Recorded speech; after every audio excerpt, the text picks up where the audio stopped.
What's up, guys? Welcome to Care Coach Lead. This is Andrew Frezza with Melissa Dixon, and today we're going to be talking about another universal movement pattern, and that is position 2.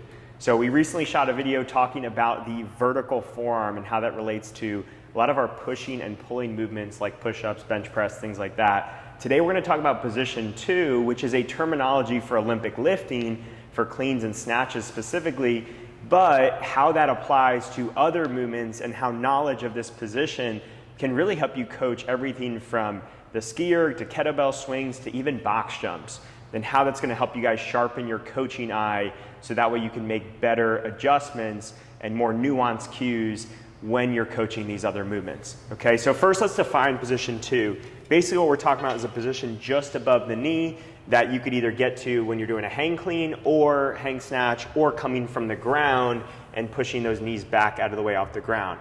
So in this position, the bar is at the top of the knee, and the three big defining characteristics that we're going to use to define position 2 is vertical shins or near vertical shins, so straight up and down here, shoulders in front of the knees or in front of the barbell or in front of the object potentially if it's some other object, and then hips are back. Those are the three defining characteristics of a position 2, and that's what we're going to be focused on today. So you can go ahead and relax. So what is it doing? What are we doing with this? First of all, we're hinging, right? These are non-squatting movements. Sometimes these movements get confused as squat dominant movements in the way that we coach them, but we're going to clarify today that all of these are hinging movements. So it's allowing us to use the posterior, primarily the hamstrings and the butt, and hopefully not be using the back too much, not be using the quads too much, but really focusing on those key muscle groups of the posterior. And then you're going to see a little nuance when we switch over to talking about these throwing movements, ski erg and ball slams, how yes, there's a posterior element, but there's also an anterior element as well, and how that allows us to most effectively use the anterior part during those throwing movements. Yeah, I think that when people think of position 2, they're primarily thinking of just, Olympic lifting, because we hear it come up so commonly in that. But the more that we look around in movement patterns, I feel like this is such a useful tool to help you take that static position and see where this shows up in all of these other movements, to see, okay, is something different from this position? Yes. Okay, then what's going wrong? Are they squatting? Are they too upright? Are they leaned forward too much? Are their knees getting in the way? Or are they doing XYZ? Once there's a deviation from this, if you have this static moment in your mind of what position 2 should look like, then it starts being really easy to pick apart what is not like the other. One of these things is not like the other, and where do I go from here to help when all of the other movements we're talking about today are moving and cyclical and they're just repetitive, and it just becomes so clear of what's going wrong once you have this kind of coaching moment in your eye. Yeah, it's a great point. Most of this is going to happen dynamically, but if we know it statically, it can make us better set up to coach it well.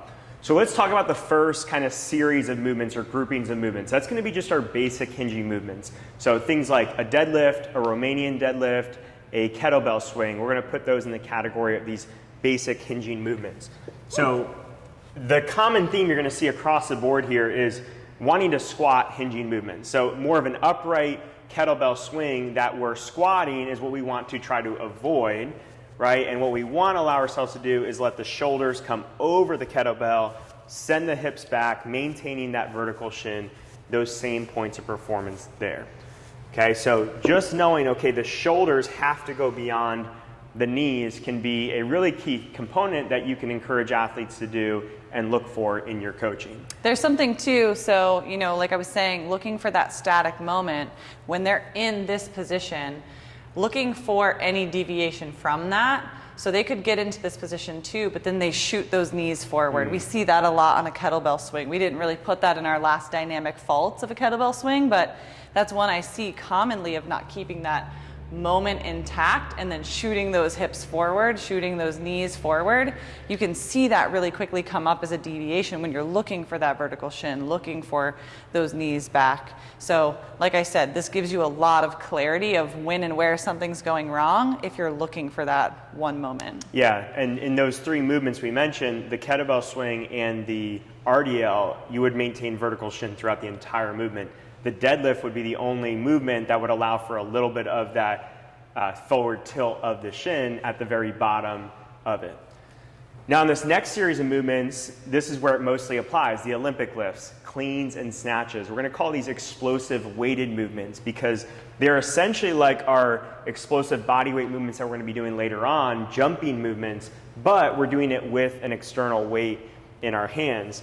Now, this can be tricky because we have to be able to know how to get to position 2 from the way down if we're doing a hang, but also how to get there on the way up if we're doing the lift-off portion of our clean or snatch and getting to the same spot, right? So that's another thing that sometimes coaches miss is that getting there on the way up, getting there on the way down, we should have the same checkpoint if we were to freeze frame it.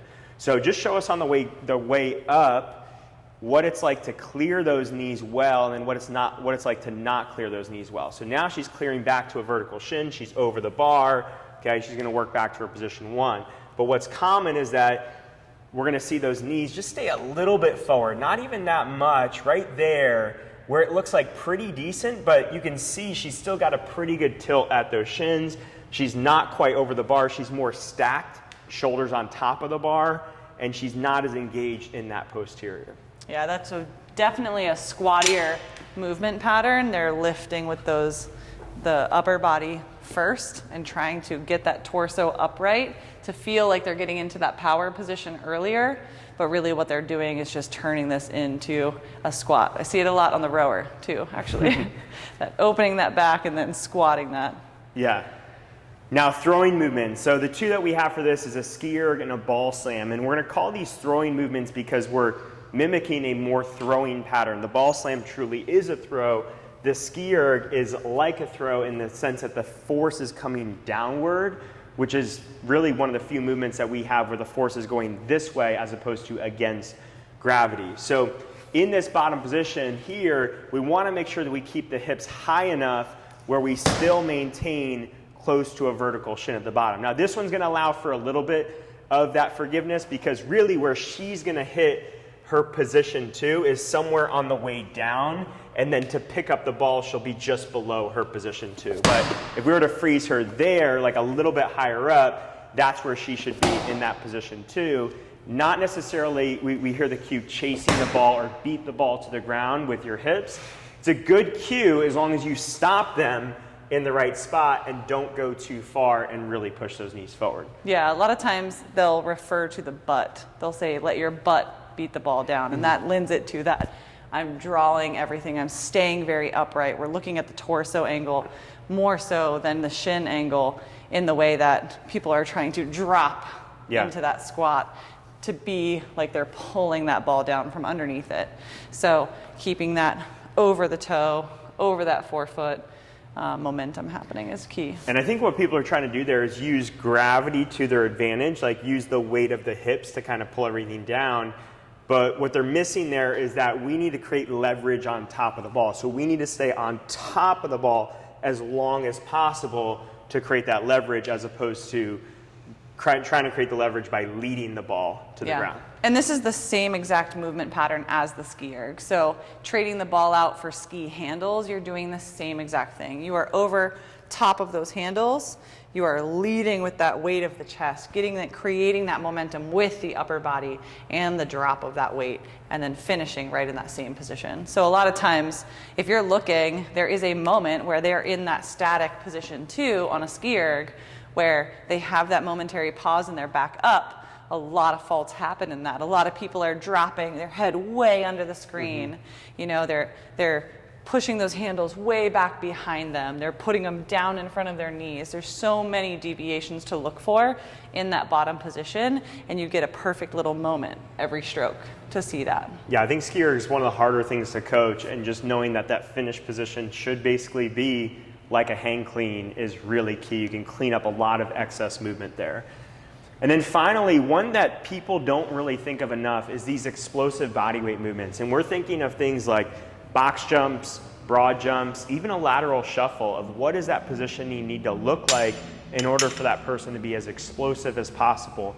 And I want to make the connection for you guys here is like, these are both jumping movements. A clean and a box jump are both jumping movements. The principles should be very, very similar. One just happens to happen with a lot of weight in our hands potentially. Now the box jump, you'll see a lot of people that are gonna load up in a squat, or they just don't even know how to load up. They really don't do much of anything, where we wanna drive those arms back, let our butt go back, and then jump from there in an explosive fashion. So that can be super helpful. A lot of people don't think about box jump technique, but it's something that can really help people to jump more efficiently, get onto a normal height box if they're struggling to get up to those regular size boxes at your gym or the RX heights, or really hit those PRs for taller box jumps. Yeah, a lot of people, I've seen this happen, and I've noticed this when I'm coaching of if they're not getting that, you know, it's not just the posterior chain engagement and loading up that tension. It's also, just like we were saying with putting your body weight down, it's also lifting up of that body weight that's creating some of that momentum. So you're not just snapping that posterior chain, you know, to get that momentum created and that power from the floor. You're also starting inertia upward with your body weight. That's really key. And you'll see people who do this kind of bounce before they go, trying to like get a little stretch reflex in their calves and in their feet and get some of that, you know, momentum happening upward. But what they really need to do is get that inertia started with all of that body weight. Yeah, they're basically violating that core to extremity principle, which is create the power through the hips. Once there's that power, then you can finish through the calves, through the feet. But until you do that first, you're just essentially using small muscle groups to create a really big movement pattern. Yeah, and then if we're asking them to go taller or be more explosive, there's nothing for them to tap into. They get stuck at a certain threshold or a certain limit, and they're not really ever going to be able to go past that. Yeah. So hopefully you guys found this helpful. If you have any questions or comments, please leave them below, and we'll see you in the next video.